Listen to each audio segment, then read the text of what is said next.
Hello friends. Once, in a small shelter hidden on the outskirts of the city, there lived an unwanted dog. He was old, scruffy, and had a strange limp. No one looked at him a second time, even when his soulful eyes followed every visitor who entered the door. He's been there for months now, and he's been rejected time after time. One cold day, a young girl named Olga entered the orphanage. She was not the kind of person you would expect to see for any dog. "I want the ugliest dog," she said, looking directly at the volunteer with calm determination in her voice. The volunteer blinked, puzzled.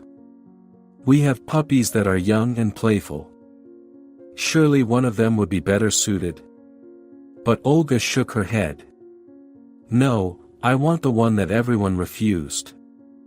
After some hesitation, the volunteer led Olga to the back of the shelter, where an old dog was lying in his corner, wagging his tail slightly, as if sensing someone. "I was finally going to choose him." Olga bent down and looked at him. His fur was matted, his eyes were cloudy, but something in his gaze made her heart ache. Without hesitation, she opened the door of his cage and gently stroked him. "Your name is Charlie," she whispered, a soft smile touching her lips. As the volunteer watched, she couldn't help but wonder what made this girl make the choice. A dog that no one else needed. Curiosity overcame her, and she approached Olga. "May I ask, why him? Why not a younger and healthier dog?" Olga paused for a moment, her eyes becoming distant as she looked at Charlie, who was now leaning against her with a confidence that made the volunteer's heart beat. "I was abandoned once," Olga said softly, her voice trembling slightly.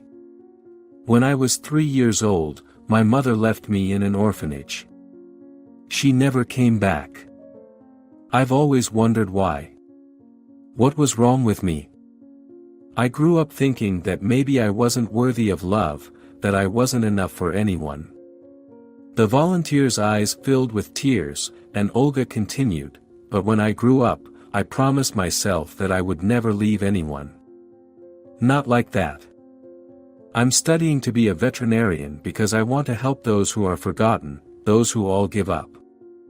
And now I want to give Charlie a life in which he is no longer alone." The shelter employee wiped her eyes and couldn't put it into words. "You're an amazing person," she whispered, her voice full of emotion. Olga smiled, her hands gently scratching Charlie's ears. "Now we're going to be a family," she said softly.